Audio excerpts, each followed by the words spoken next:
Good evening. Welcome once again to Branco Broadcast. My name is Bob Branco on this very warm August evening. I hope all of you are trying to keep cool as much as you can. We're very pleased to have with us another in our series of authors, Ms. Olivia Ostergaard. Ostergaard. Olivia Ostergaard from California. Welcome to the program, Olivia, and you can give us your brief presentation, and then we'll be more than happy to ask you whatever questions that are on our mind. Great. Well, thank you, Bob, and it's a pleasure to be here. Warm is not the word. It's supposed to be 103 out here today. We're in the Central Valley in California, out in Fresno, and so, the hot weather is no big deal. And today's my birthday, so this is sort of an extra double treat for me. I wrote a book. I wrote a memoir, started writing it in 2009 about my 10-year journey getting my guide dog Fenway and all the struggles I went through. But the kicker to the story is I wove it together with my faith walk and how God led me through this journey to get the dog. It took 3 attempts, and it was tough. I didn't know a lot. The first school and the dog didn't click. The next school, I went to, I got a dog, named Zumi. That's the name I gave her in the book because you all know that, because of liability issues, I had to change all the names of my schools, classmates, dogs and stuff, unless those that gave me permission to do so. So anyway, I had her for about 3.5, almost 3 years. And she had some major food issues. She'd jump up on the table and grab food off your plate. And this is all in the book. And she would knock me down when I'd go out to take her to relief because she'd want to go chase birds and squirrels. She should have never been past muster. And how she did, I don't know. But anyway, and that's all in the book. And then I waited a year in 2008. I retired her, and she ended up with a family of brothers that have a neurological disease, and from what I know, that they're happy campers, and that's the way it should be. And then in 2009, I went back and got Fenway, who I just celebrated my 7th year with on August 7th. And so it took me about a little over a year to write the book. It was funny because the day I graduated, I was telling his puppy raiser about it, and I said, I'm thinking about writing a book, and told her what it was about, and she said, oh, it sounds like a bestseller. Well, not yet. When you self-publish, you've got to have all kinds of money for publicity and stuff like that, and I don't have that kind of money. And right now I'm in the process of possibly looking for an agent and trying that route, going traditional. So anyway, the name of the book is Looking at the Unseen, My Guide Dog Journey, How God Led Me Every Step of the Way from Zulon Press, and it was published in 2014. What else can I say? I've been writing off and on since high school. I've been reading the Writer magazine religiously since 2009. I started back with that in the 80s for 2 or 3 years. When I got my second BA degree from Cal State Bakersfield in fine arts and vocal music and English, double major. And my first BA was in psychology from Cal Baptist University in Riverside. And believe it or not, you all, if you've in the religious realm, you may know the name Rick Warren. Well, Rick and I were fellow classmates, believe it or not, and he graduated like 4 seats down from me. His sister and I were in the same wing in the dorm. And, that's kind of cool. But, and I had asked him to read the book and everything, but at that time, that was when I had lost his son, and, a couple of years ago. So that was, that didn't happen. But anyway, I knew I had a story to write, and it took me a little over a year to do it. I had to go through 2 or 3 editings and proofing and stuff like that. Unfortunately, the book is not available on Talking Books. I've been trying to contact them and stuff, and every time I do, I don't get any response or stuff.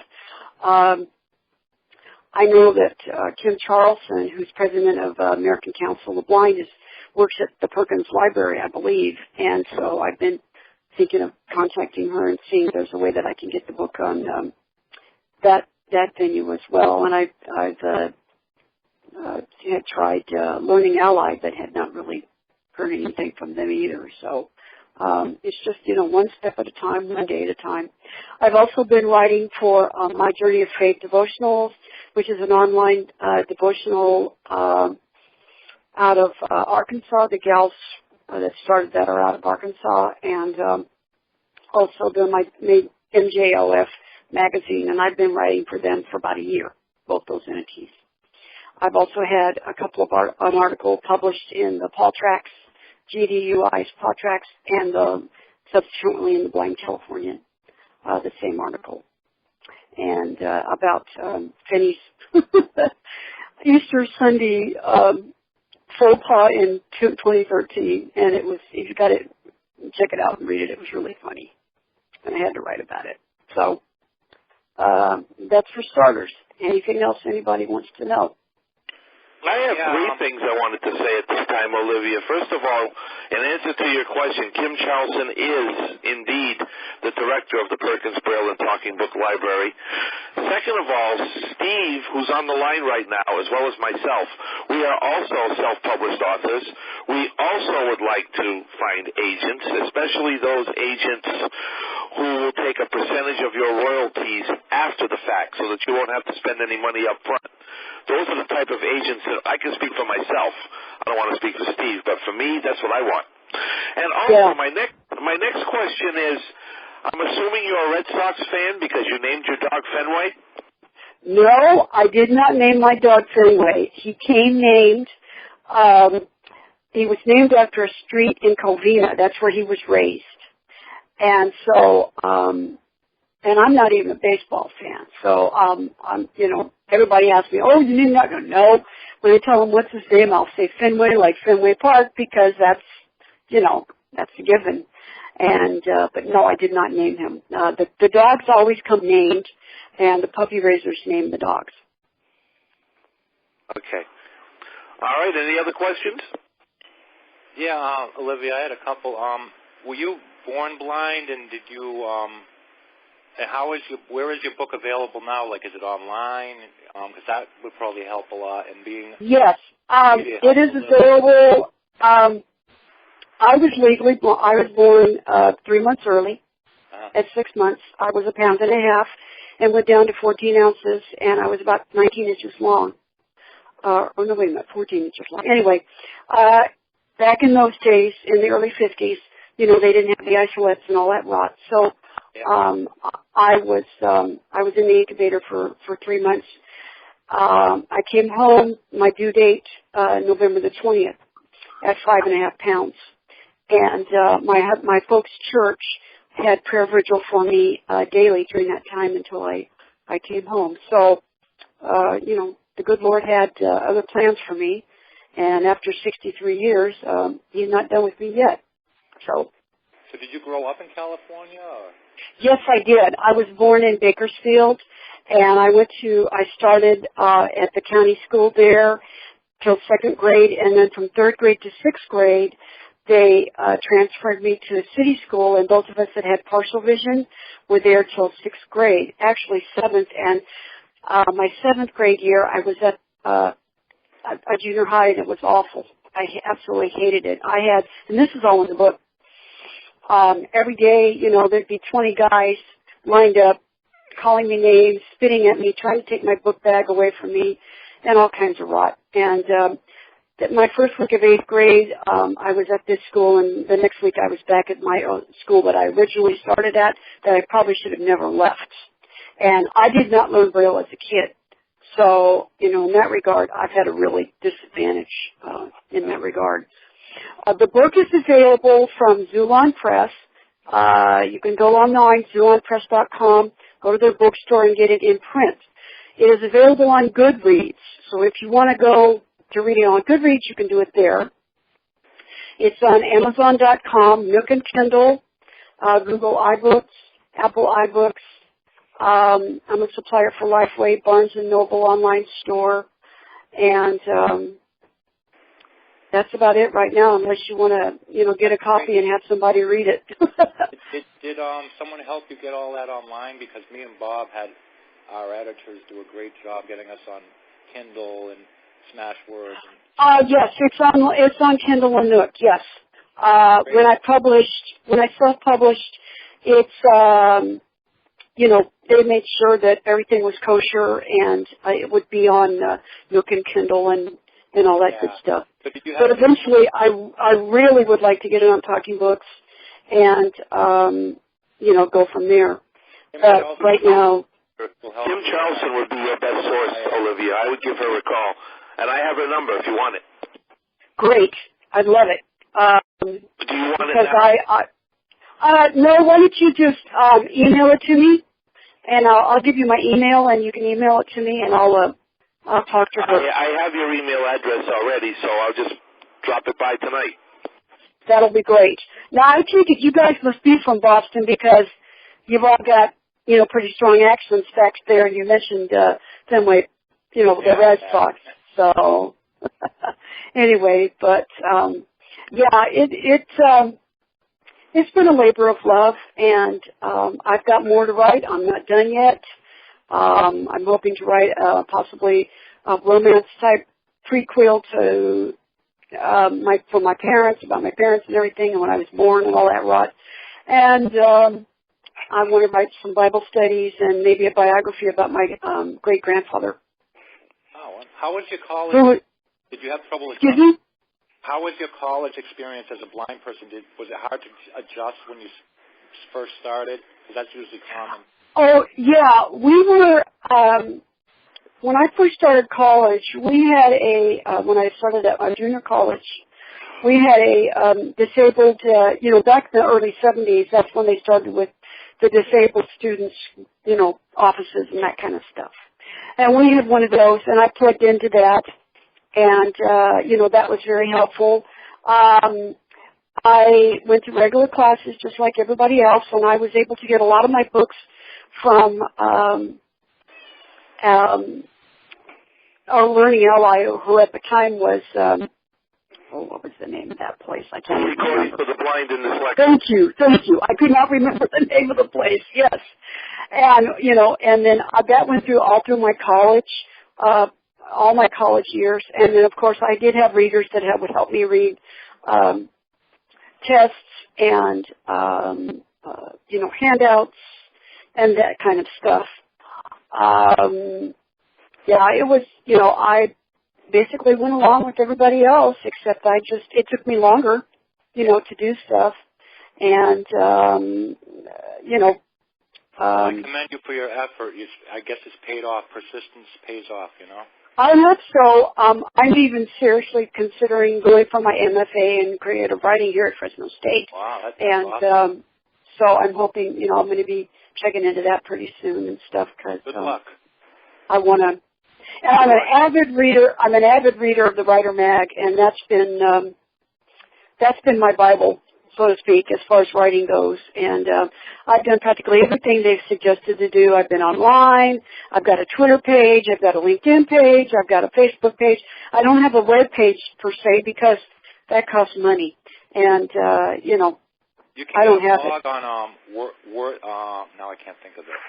WordPress. WordPress, yeah. Yeah, I tried. You know what? My son linked me up on something like that, and for some reason it has not worked. I don't know what he put in, but I tried that, and there's a lot of other ones. I can't think of them. Yeah, I know. There's Read It, and there's Tumblr, and there's all kinds of. That's a good resource. So. Yeah, me too. I've been on Goodreads for about a year, although I really don't use it that much. Yeah. But I'm hoping that people will, they can go in there and read the book and stuff like that. Does that help your exposure at all? Being on Goodreads, do you think it helped a little with sales or anything? No, it hasn't. My sales have been very, very low. I've got like gobs of boxes over here in my living room, with print copies. Yeah. And, that's been kind of discouraging. Mm-hmm. But, I had even thought about trying to, check out some of the like Steve Harvey and whatever. Yeah. Well, good luck, and I think you keep up the good work. And God Well, bless. thank you. Yep. Thank you. Anyone else? Oh, yeah. So, Olivia, Yes. how long? Jeffrey Friedlander. How long is your book in print? It's about 197 pages. Yeah, that'll be about let's see, two and a half times that. That's 394 and let's see, 394 and 190. Yeah, so it'd be about 500 some pages. Yeah. Yeah, I even checked that out, and it was like, I couldn't do that, unfortunately. But in 08, my husband's business just tanked, and we've been struggling ever since. And another reason why I wrote the book was I was hoping to, write a good book so that I would earn enough to hopefully we could pay off our house, but that hasn't happened. So, we just keep plugging along. Were you blind since birth, or have you seen at one time? I've been legally blind all of my life. I've lost the vision in my right eye. I only have about 5% in my left. Oh. And that's it. So, but I use a screen reader. I use an NVDA, and I use, tapes, talking books, and that kind of stuff. Well, so you lived in California all your life, then. I'm sorry, what? You lived in California all your life. Yes. Mm-hmm. I've been in California all my life. So, anyway. Anyone else? Yeah, I have a couple questions, Bob. Yeah, Don, go ahead. Yeah, okay. Olivia, this is Dawn from Massachusetts. Okie doke. Yes, this is Dawn from Massachusetts. Right. Yes, I would assume you went to the guide dog school there in California. Yes, I did. I went to 2 schools here in California. Okay. And so I did not go to San Rafael. Believe it or not, they turned me down. And so. How come? Well, at the time they said that I couldn't walk 8 to 10, 16 blocks because I have asthma as well, and I'm diabetic. So, they said that, they didn't think I could be in their program. And, again, this was all of God's leading because the first school was getting ready to go under, actually, and they had wanted me to go back and take some mobility training and all this rot, and I did. And then I was done, and they contacted me, and they came out and did another interview, and we'll contact you. And I never heard anything for 4 or 5 months. Finally, I thought, yeah, and I didn't find out till one of my girlfriends told me at Bible study that she's legally blind as well, and she says, oh, well, this school's going under, and I go, you're kidding. So I got on the phone that same day when I got home and called them and say, hey, what's going on here? And, which school was that? I'd really not want to say right now because, of liability issues, even though I changed the name in the book, I really wouldn't want to go. But, it's down by San Diego area, way far down there. Olivia, I have to make an observation at this time. It's obvious that you and I have different editors. I wrote an autobiography of my time at the Perkins School, about my 8 years there. It's a self-published novel, and my editor did not ask me to change the name of the school, so I didn't. Yeah, no, I believe me, I checked into that, and I contacted all 3 schools. In fact, my guide dog school, it just floored me out of the water. They didn't, I checked their PR person, they said, no, we don't want our name mentioned, blah, blah, blah. They didn't want anything to do with it, and I'm going, you guys have got to be nuts, man. You're throwing away free publicity. And I was praising them up one side, down the other. And, Everyone aware of that. There's the fear of today, as we fear of negativity. That's why there's so much liability issue and Yes. other thing. Sue you blues, you know, and yeah, and so anyway, but you know that's. I think when people read the book, I think those that know the guide dog schools, I think they'll be able to figure out which two they are and stuff. But I know the one school, the first school I went to, I wouldn't. As far as I'm concerned, I'm surprised they're still open. They should be closed as far as I'm concerned. But that's my opinion. And I have another quick question.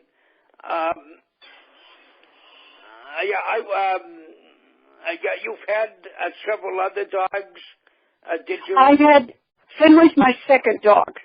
The first, like I said, the first dog I had her for 3 years, and I gave her back because she had major food issues, and she would like jump up, and it's all in the book.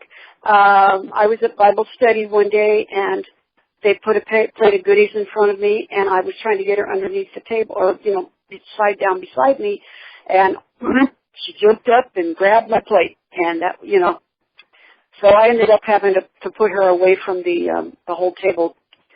At all, and even to this day, I still tie Fenway down underneath the tables. So, yeah, just as a precaution. He won't, but just a precaution. But that first dog, how that dog passed Buster, I don't know. It shouldn't have really, but live and learn. I have another quick question. Sure. Do you get to? Do you have the option of naming your dog? No, you do not. No, you do not. The puppy raisers, most of the time, at most of the schools, the puppy raiser names the dog. When they get the dog at about 8 weeks, it's already been, neutered in whatever state, and they give them they give them a letter like P or B or whatever, and they have to come up with a name, whether it's a male or female name, and that's what happens. But the puppy raisers name the dogs. You do not name the dogs. Is that, yes. Now is that the case in all guide dog schools? Yes, in all of the schools. Yes. Oh. And that's one thing. I wanted to do in the book was I wanted to answer all the questions that I got daily from people as I'm out and about on the bus or our paratransit, wherever I'm going. I wanted to answer those questions, and I did that in the book. I chronicled the whole process from application to graduation. And, at times it might be a little boring, but, I wanted to give people, sighted people particularly who, ask all these kinds of questions, what we have to go through to get a dog and how difficult it can be. Olivia? Using a cane for using yes. a book? Olivia, Steve and then Lauren. Steve and then Lauren. Go, Steve. I just had one quick question. I'll let everyone else talk. But did you in your book, because I'm assuming you used a cane before you had a dog? Yes, I had a cane for 32 years. So do you? And when I tripped over the cement pile-in with my cane in the parking lot of our church in early December in 2000, and I hit my head against the bumper of a car, I knew then something had to be done. I had to do something. And my sight was diminishing a little bit then too. Yeah. But that's all at the beginning of the book, and that's how the whole thing started. Oh, okay, great. Lauren? Okay, Olivia, I'm afraid I need to correct you. I'm a seeing eye graduate, and the puppy raisers do not name the dogs there. Oh, really? Okay, I didn't know that, hon. But I know in at least out in California they do. Yeah, but no, seeing eye names the dog, and they do go by the litter, the A litter, the B litter. But they are the ones. In other words, seeing eye the dogs. I mean, the instructors will name the dogs as opposed to the puppy raisers. Not the instructors, but they have a staff that in the breeding where they do the breeding station. Right. They name them, and they do the litters, like the A litter, the B litter, and that's what they do. They are the ones that name the dogs, not the puppy raisers. Yeah. So well, out here, at least at my school, that's what they do, and I think they do the same thing at San Rafael, but I'm not positive. I'd have to ask my friends. I just wanted to let you know that in that school that's not the way it's done. So okay. Well, I didn't know that, so I'm glad you clarified that for me. Okay. Mhm. Okay. Anyone else? Marcy, Ed, we haven't heard from you yet, or anybody.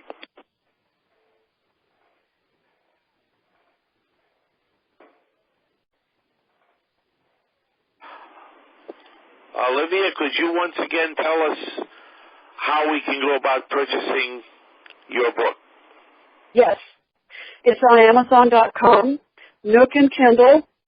It's on Barnes & Noble online store in print, and Lifeway Christian stores, Google iBooks, Google Books, Apple iBook, and it's on Goodreads online. And the name, and once again, the name of the book? The book is called Looking at the Unseen, My Guide Dog Journey, How God Led Me Every Step of the Way. Very good. Very good. Well, I hope you find an agent.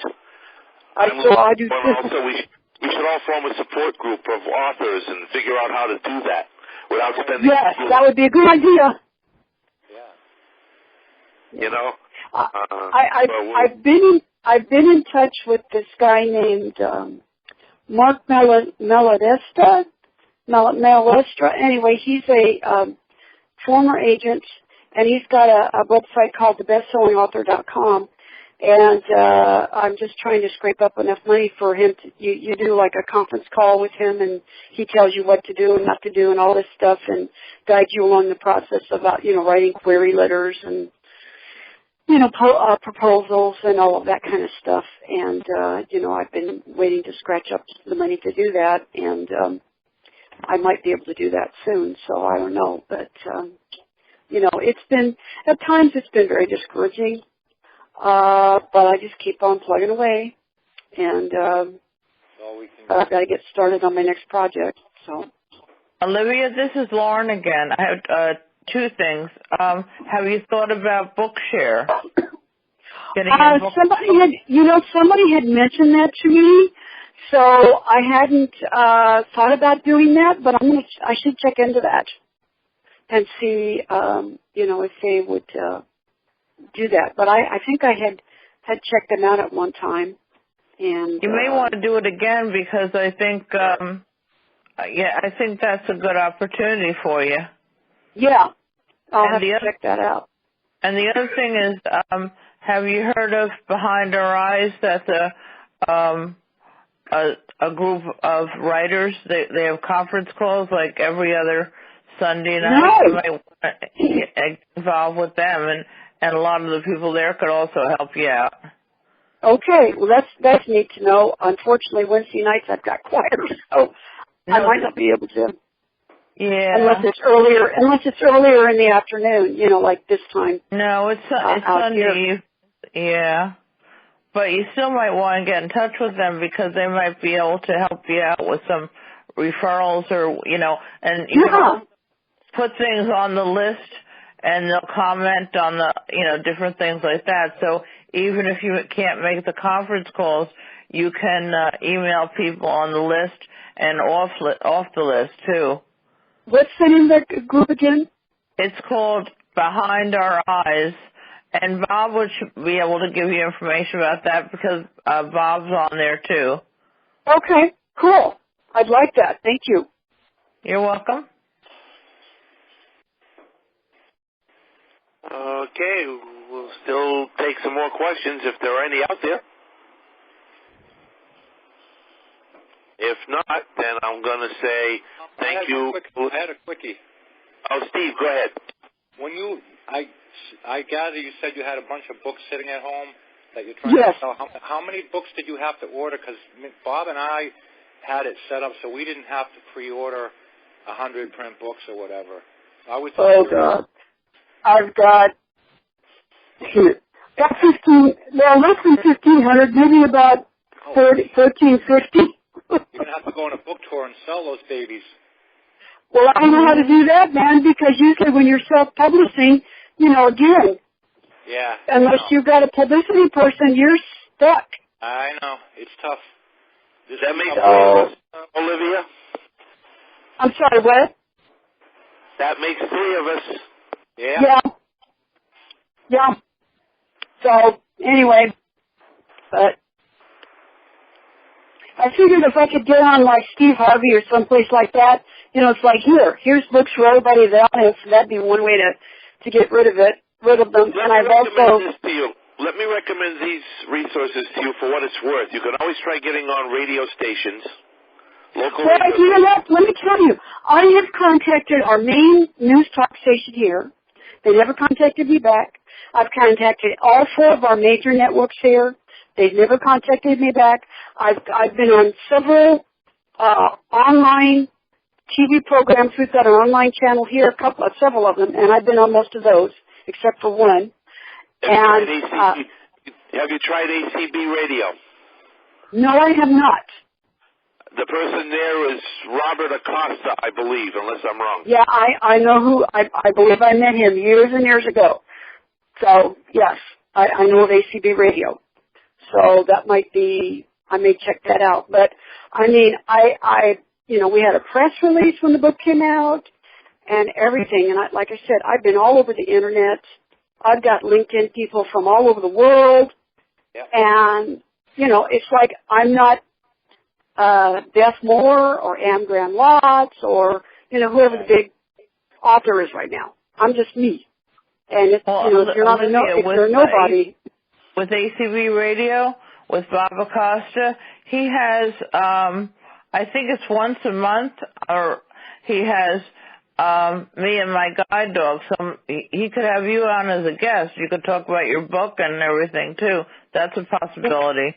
Well, I'll have to definitely check that out and stuff. I'd love to do that. And, so, because I'm active with our group here.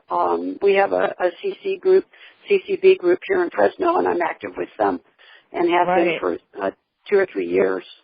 And because NFB died years ago. It died, and I don't want to get into that, but anyway, I was with them before I came together, and then they treated me like dirt, and I said, that's it, I'm done, and I left, and it's died. So, and I don't think it'll ever get back. Yeah. So, anyway, but I'll definitely check that out, and whatever. So, yeah, give, anybody that has a resource, give it to Bob, and he can email it to me, and I'll check it out. That's how I found Bob out was for the Braille Forum for this month, and that's how I was able to contact him. So that's how I found out about it.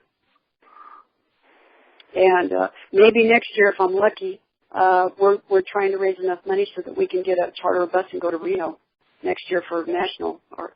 Oh, so, okay. Hopefully, we'll see. Just bring some books with you. Oh.